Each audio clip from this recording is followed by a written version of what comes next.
The house was too quiet when I pushed the door open, too still. I had come home early, 2 days earlier than planned. A canceled meeting, a lucky flight, a hunger to surprise her. The kind of hunger a husband carries after long weeks away. But silence doesn't welcome, silence warns. Her phone was on the counter, unlocked. A faint glow pulsed from the screen like it was waiting for me. I shouldn't have looked. I tell myself that even now. But my thumb moved before thought could argue, and the message thread unfolded like a knife opening in slow motion. Can't wait till tonight. Our bed is better when he's not in it. Sent from my brother. I stared at the words. They stared back. They didn't blink, didn't deny. My pulse didn't rise, my chest didn't heave. Instead, something colder, heavier, spread inside me. A realization carved into bone. I stood in that kitchen too long, phone in my hand, the truth glowing like a confession. And then, laughter, from upstairs, familiar, his voice, hers. I didn't climb the stairs immediately. I listened. I counted the breaths between their moans. I memorized the rhythm of betrayal. When I finally moved, it wasn't with rage, it was with precision. The door to our bedroom was half open, careless, mocking. They didn't expect me home. They didn't fear discovery. The sheets moved with their betrayal. His hand in her hair, her lips against his shoulder. My brother. My blood. He looked up first. He saw me standing there, silent, still, a figure carved from ice. And he smirked. Not shame, not guilt, triumph. Like I had lost something I didn't even know I was competing for.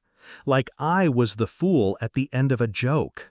Her eyes widened, but she froze too, caught between him and me, unsure which man to fear more.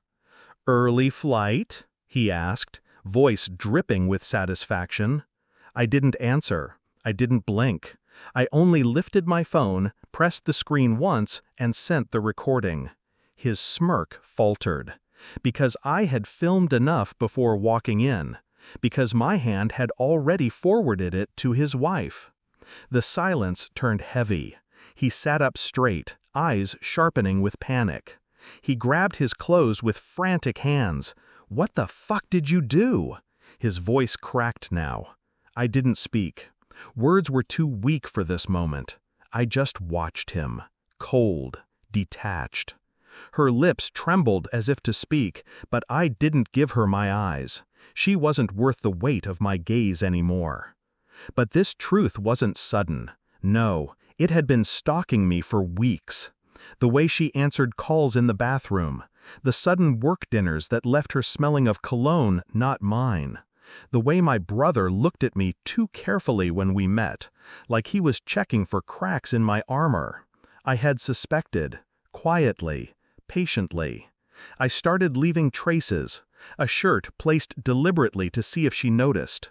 A call made at odd hours to measure the delay in her response.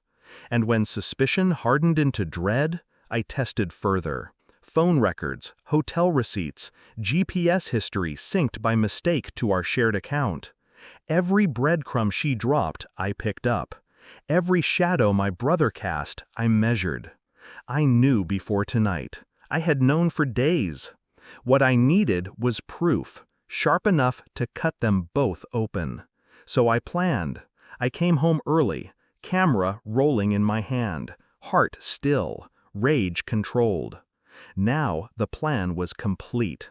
Now their little empire of deceit was crumbling, and I didn't even need to raise my voice. His phone buzzed on the nightstand. I knew what it was. His wife.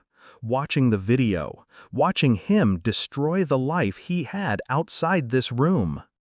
His eyes flicked to the screen, then to me. "You bastard."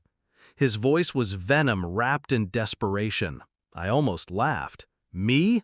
The hypocrisy was almost elegant. Her face drained of color. She looked at him, not me, as if realizing suddenly that she was only collateral. She whispered his name like a plea, but he pushed her away, already scrambling for excuses that wouldn't exist. I stood at the doorway, the calmest man in the room, while their world burned under the weight of my silence. "I just sent your wife a video," I said finally. My voice was steady, flat, like a doctor delivering a terminal diagnosis. The words gutted him. He dropped the shirt in his hands. His breathing quickened, his fists curled. He wanted to hit me, to erase the evidence, to claw back control. But he couldn't, not for me, not now. "You don't understand," he stammered. But I did. More than he would ever know. I looked at him one last time, then at her. Her tears meant nothing. They weren't for me. They were for the sudden collapse of her comfort. I stepped back from the doorway. It's over. That was all I gave them. No screaming, no fight.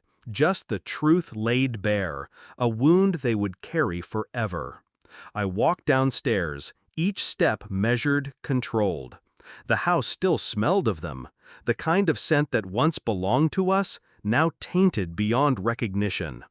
Outside, the air was colder, cleaner. The night didn't care what had happened inside those walls. I realized then I didn't care either. Not about her, not about him, not about what came next. The betrayal had already killed something in me. What remained was sharper, lighter, untouchable. I got in my car. The engine hummed like nothing had changed, but everything had. As I pulled away, I thought of his wife watching that video, of his frantic lies crumbling, of her tears mixing with fury. He had smirked at me once. He would never smirk again. And as for her, she was already gone. The final weight slipped off my chest. I felt nothing. Nothing at all. Final line, some betrayals burn, but this one froze me clean. And in that cold, I was free.